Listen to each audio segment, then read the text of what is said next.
I planned a backyard dinner for my 32nd, invited the whole family. They never showed. 3 days later, my aunt posted, "Spontaneous fam night. We needed this." Tagged a house 2 blocks away. I didn't comment. Just pulled my name from the business loan, cancelled the storage unit I paid for, and flagged the family tax account. That evening, my dad called. "What's going on?" I said, "Exactly what you taught me." On the night of my 32nd birthday, I sat alone in a backyard made for 20. Everything was set. I'd spent the whole week getting it ready. Mowed the lawn, borrowed tables and chairs from a friend, strung up lights I bought from Lowe's, ordered enough food to feed 3 families, and baked the cake myself because I figured it'd mean more that way. I even set up a little photo corner with Polaroid film and a board to hang up the pictures. I wanted memories. I thought that night would be one of them. The texts had come in all week. "Can't wait, what time again? Kids are excited." So I didn't second guess a thing. At 6 p.m., I put the ribs on the grill and cracked open the first beer. By 7 o'clock, everything was ready. By 7:30, I figured they were just late. By 8 o'clock, I started to realize what was happening. At 8:45, I lit the candles on my own damn cake and blew them out without making a wish. I just didn't see the point.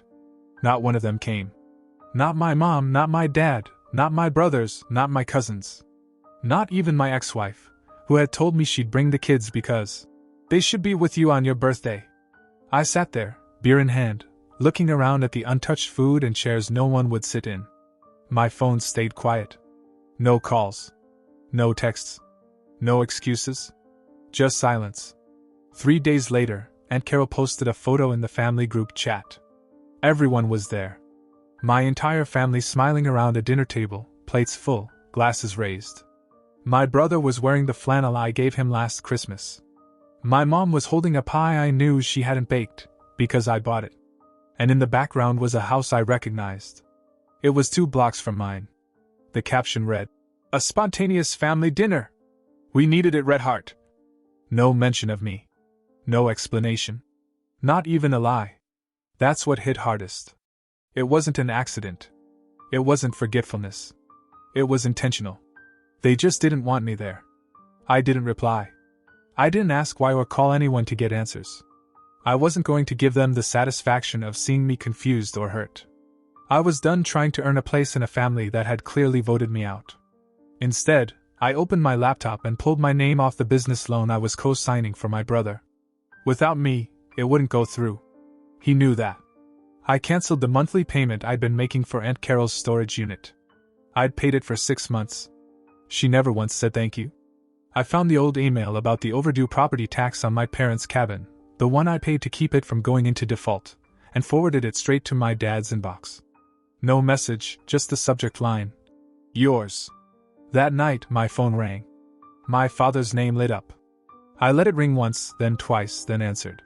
"What's going on?" I said. "Exactly what you taught me." And I hung up. There wasn't any anger yet. That would come later. This was something colder. Sharper. The kind of feeling that carves out space inside you. They wanted me gone. They wanted to pretend I didn't exist.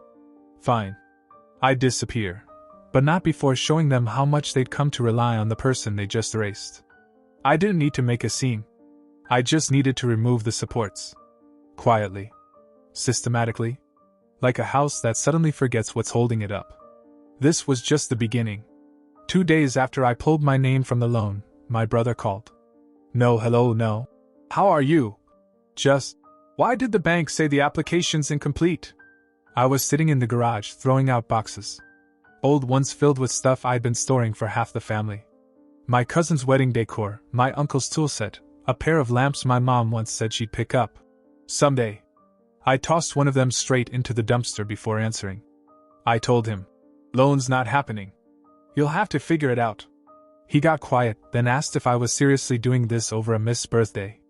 That's when I knew he had no idea. They didn't even tell him. I asked if he knew they were all eating dinner 2 blocks from me that night. He didn't answer. I waited. Then he said something about Aunt Carol saying it was a spontaneous get-together. Right. A spontaneous gathering with decorations, a 3-layer cake, and coordinated outfits. I could hear voices in the background. My guess? On speaker, with everyone around him, feeding him lines. "You're all a lot of things," I said. "But you're not subtle." Then I hung up. The next morning, Aunt Carol texted, "Why are you being dramatic?" I didn't reply. Instead, I drove to the storage facility and changed the access code. Then I walked past her unit, third on the right, top floor, and slapped a non-payment sticker over the lock. Watched people look as they passed, wondering what the story was. She didn't notice until 4 days later. I got an alert when someone tried the wrong code 5 times in a row. That afternoon, my mom called. Twice. Then 3 more times. I ignored the first 4. On the 5th, I answered. "This is going too far," she said. I was standing in my backyard again, dragging the leftover birthday chairs to the curb. One by one. Scratched up, stained by the rain that came later that night. I asked her what this even meant. She said I was upsetting everyone and creating family drama. I asked if she remembered where she was on the night of March 18th. Silence. So I told her. "That night wasn't about you," she finally said. I said, "That's exactly why I'm done." Then I hung up again. Over the next few days, the guilt network kicked in. Cousins, second cousins, even people I hadn't heard from in months. They sent messages like they were performing concern. Not one of them asked what actually happened. They just wanted me to stop making waves. One of them even wrote, "Be the bigger person." So I got to work. I called the DMV and reported the truck parked outside my place for 6 months. My uncle had been using my address to dodge registration fees. I reported it anonymously and watched from my living room when a tow truck showed up a week later. He texted me. "Did you tell them?" I blocked his number. I emailed my kids' school and removed myself as emergency contact. No explanation. I loved them, but even their mom ghosted me that night. I wasn't going to pretend she hadn't made a choice. I went through my phone and deleted threads. Removed birthdays from my calendar. Took down photos. Boxed up old gifts. I didn't make a scene. I didn't post online. I just started erasing myself from their lives, one piece at a time. They thought I was making a point. What they didn't realize was that I wasn't trying to send a message. I was just done pretending. And I wasn't close to finished. 2 weeks passed, and I stayed silent. Not a single message from me. Not a comment, not a like, not even a read receipt. But I was watching everything. My brother's loan collapsed. I saw it on his LinkedIn before he even realized I'd removed my name. He wrote something about unexpected changes and delayed timelines. I knew what that meant. He hadn't told his business partner the truth. Probably couldn't bring himself to say his own brother pulled the plug because he couldn't be bothered to walk 2 blocks on his birthday. Then the group chat stopped moving. It had gone from 20 messages a day, memes, jokes, lunch photos, to dead air. No one knew how to act. It was like I'd become a ghost that still had a key to every room in their house. That's when Uncle Steve showed up. I was in the garage, sorting through more crap that wasn't mine, bins full of Halloween costumes, baby clothes from kids that now had learner's permits. I saw his truck in the driveway and just shook my head. He knocked. I opened the door halfway. He looked like he hadn't planned anything he was about to say. Just said he wanted to talk, said he didn't want this whole thing to ruin the family. I leaned on the doorframe and let him talk. He said the dinner wasn't what I thought it was. That Aunt Carol threw it together, and they just happened to show up. I asked if he honestly believed I'd buy that. He said they didn't realize it was my birthday. I didn't respond. Just stared at him until he got uncomfortable. Then he pulled out the excuse that always gets dragged around when people run out of things to say. "Maybe you're taking it too personally." That was the moment the door closed in his face. Not a slam. Just a decision. Slow and final. That night, I posted a photo on my private Instagram, one I took the night of my birthday, before the food got cold. The lights were glowing, the table was set, and every chair was empty. The caption just said, March 18th. No hashtags, no message. Within 20 minutes, I saw their names start to appear. My mom. My brother. Carol. My ex. My cousins. They were all watching. But none of them messaged me. Not one. So I started acting. I showed up at the next town council meeting. My dad's been on one of those neighborhood subcommittees for years. Budgeting, zoning, local stuff. I'd never cared. But this time, I signed up to speak. I didn't name names. I didn't have to. I talked about mishandled neighborhood funds, about favoritism in building contracts, and about committee members approving projects connected to family businesses. Just suggestions. But people listened. I left before the meeting ended. Next day, my dad called twice. I didn't pick up. Then the family tried a different tactic. One by one, they started posting old photos. Family reunions, Christmas mornings, group beach shots. Tagging me. Writing things like, "Miss these days," or "Family is forever." I got a text from my cousin Jenna saying she didn't want to pick sides. I didn't answer any of them. Then my mom sent the one line that told me everything I needed to know. "We miss you." I replied, "No, you miss what I did for you." That was the last text I sent that week. They didn't realize it yet, but the foundation was cracking. The favors were gone. The secrets were bleeding. They'd assumed I was a fixture, something dependable and quiet. But now that I was out of the picture, they were starting to look at each other, trying to figure out who'd let me walk away.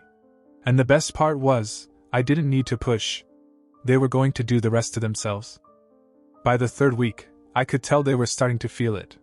The panic wasn't loud, but it was obvious. Passive posts from my mother about family drift. A photo from my brother with some philosophical quote about forgiveness. Even Carol tried to call me, which she hadn't done since the day I helped move her out of her third apartment. But I kept moving. Quiet, clean, methodical. I started by contacting the accountant who handled our joint family taxes. Told him I wouldn't be participating this year. Told him to send everything directly to my dad and that I wasn't covering any more shared costs. When he asked if something was wrong, I just said, "You'll understand soon." That same night, I saw my dad had liked a Facebook comment trashing the town council. He never does that. It was getting to him. Probably already getting questions about why I said what I said in that meeting. I knew it wasn't going to stop at just whispers. I was at peace for the most part. But one night, something unexpected happened. I got a call from my ex-wife. I almost didn't pick up, but curiosity won. She sounded cautious. Said the kids had been asking why I hadn't been around much lately. She told them I was busy with work, but they weren't buying it. I asked her something that had been sitting with me since the night of the birthday. "Why didn't you come that night?" She paused. Then said she figured it wasn't her place. That things felt tense. That maybe she didn't want to step on toes. "But you were invited." She didn't say anything. I could hear the TV in the background, one of the kids laughing. I asked if she told them about the dinner. She hadn't. That night I sat with it. I wasn't angry. Just tired. Tired of being the one who gave everyone a way out and got nothing in return. But they weren't done pushing. A few days later, I heard from Jenna again, my cousin who never had a strong opinion until someone gave her one. She messaged saying my mom was upset, that I should at least call her back. I asked if she remembered what happened on my birthday. She said yes, but that it wasn't intentional. That word. Again.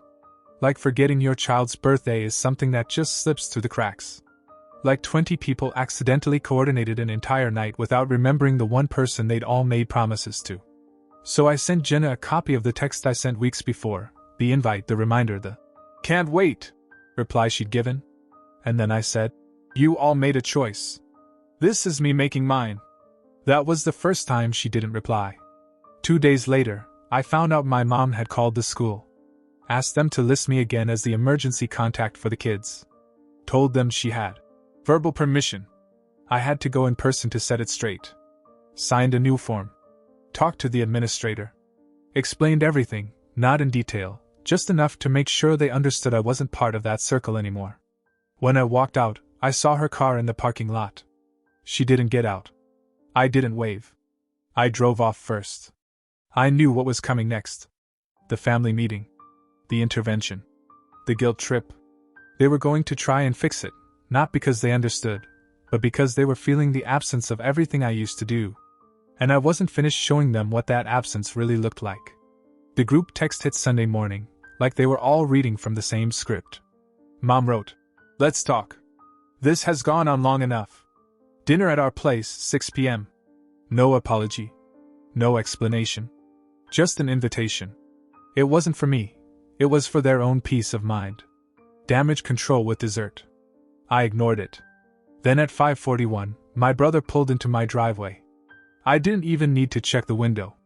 I heard his car and waited for the knock. He showed up holding a six-pack like we were college roommates patching up a dumb fight. I opened the door but didn't invite him in. He didn't waste time. Said Mom had been crying, Dad wasn't speaking, and Carol was trying to fix things behind the scenes. Like this was some PR issue. He said everyone was waiting for me. That there was a seat for me, marked with a little paper card that said, Mason. I asked him if he knew how pathetic that was. He didn't have an answer. Just stared at the floor like a kid caught cheating. Then he said something that caught me off guard. Janet told Grandma. That made me pause. I asked, Told her what? He looked uncomfortable. She told Grandma about the dinner. About the invite. The photo. Everything. That changed things. Grandma didn't know. All this time, I figured she was just staying quiet, not wanting to pick sides. But she'd been left in the dark like I had. I didn't say anything else to my brother. Just closed the door. He stood there a second, then left. I didn't go to their dinner. But I did drive past. Just like before. The lights were on, the curtains open on purpose. Everyone sitting at the table. My mom kept glancing at the door. They'd even pulled out one of the chairs from my backyard set and put it at the end of the table. Like that made it better. I kept driving. But I didn't go home. I went to Grandma's. She was out on the porch, rocking in that same creaky chair she's had since I was 5. She saw me coming and didn't say anything at first. Just stood up and opened the door. We sat inside and didn't talk for a long time. She made tea. Gave me the sugar I liked without asking. Eventually, she said, I had no idea, Mason. I believed her. She was the only one I did believe. She told me she called Mom and asked flat out what happened. Mom broke down. Cried. Said it was supposed to be a quick thing, that no one meant to leave me out, that it wasn't intentional. Grandma asked the same thing I'd been asking for weeks. Then why didn't a single one of them say something? Grandma had no answers. But she had a surprise for me. She pulled out a small photo album I hadn't seen before. Inside were old pictures, birthdays from when I was a kid. One from every year. Even the ones I forgot. She'd kept them. Tucked away quietly. Even had one from when I was 19 and nobody showed up except her. She said, I keep the ones that matter. I didn't expect that. I didn't expect anything from anyone anymore. Before I left, she handed me an envelope. You can decide what to do with it. I opened it when I got home. Inside was a check. From her account. A number bigger than anything I'd ever seen from her. And a note in her handwriting. Start something that doesn't need them. That night, I made 2 decisions. First, I was going to open my own business, something I'd been thinking about for years but always put off because I was too busy holding up everyone else's dreams. Second, I was going to go to the next dinner. Not to make peace, but to return the empty chair. I didn't tell anyone I was coming. They scheduled another family dinner 2 weeks later. A second try.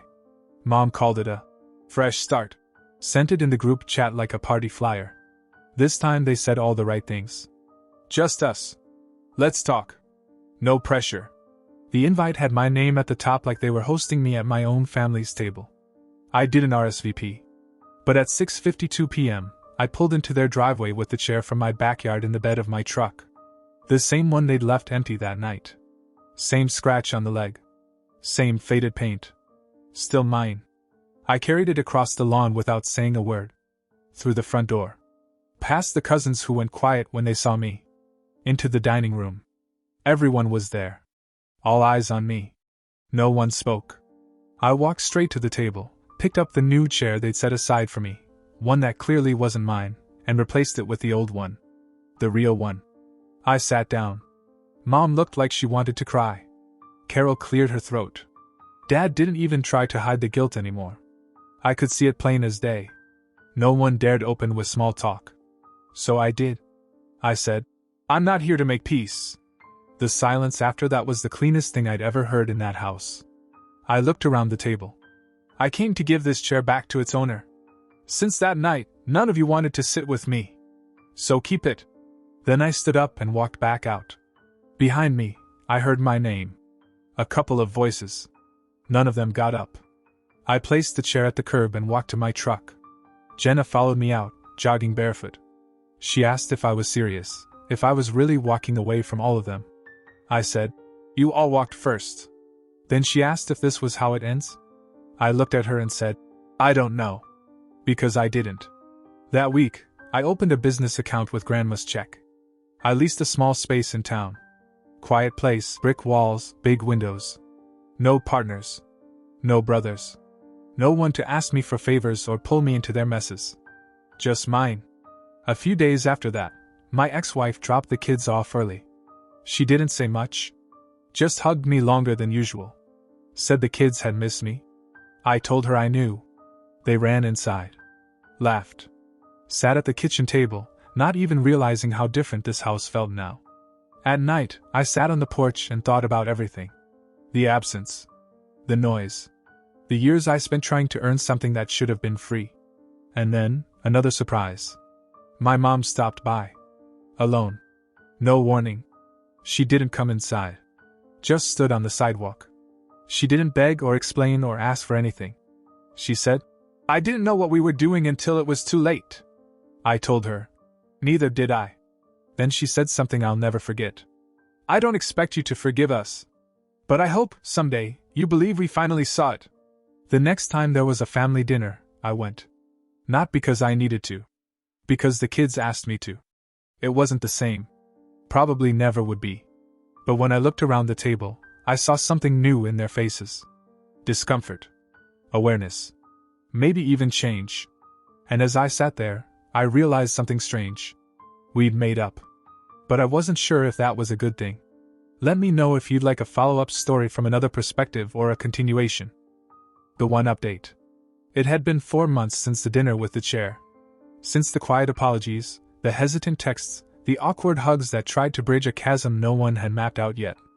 I was running the business now, small shop, good foot traffic, finally something that was mine and only mine.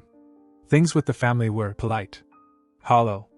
Nobody forgot what happened, they just agreed not to say it out loud. Then one afternoon, while cleaning out the old file cabinet I bought secondhand, I found a small cardboard box wedged in the bottom drawer. I thought it was junk. It wasn't. Inside was a sealed envelope with my name on it. Not my full name. Just Mason, written in handwriting I hadn't seen in over 10 years. It was from my grandfather. He died when I was 21. Quiet man. Not the emotional type. Always wore suspenders, always smelled like tobacco and peppermint. We were never especially close. At least, that's what I thought. The letter was dated 2 months before he passed. It must have been misplaced or handed to someone who forgot to give it to me. Maybe Grandma found it after he died and meant to pass it along but never did. She hadn't mentioned it when I saw her. The letter was short. A single page. But it read like a premonition. He wrote about family. About disappointment. About how sometimes people mistake silence for strength and service for obligation. He wrote about how, in his later years, he'd seen himself become a fixture instead of a person. And he warned me not to let that happen to myself. Then, this line. "They will always take what you give, Mason. Until you remind them that you're not furniture in their house, you're the foundation. And the foundation has the right to shake the whole thing loose when no one's paying attention." I sat there for a long time after I finished reading. And then I found something else in the box. A deed. It was for a cabin. Not the one my parents owned. Another one, listed under my grandfather's name. In a county I'd never heard him mention. I checked the date. It had been transferred to me the week before he died. I'd never known. I called the county clerk's office. Gave them the parcel number. They confirmed it. Still mine. Still untouched.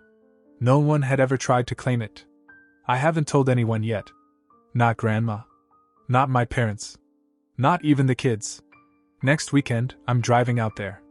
To see what he left me. Maybe it's nothing. Or maybe he knew I'd need a place no one could follow me to. Let me know if you want the story of what Mason finds at the cabin.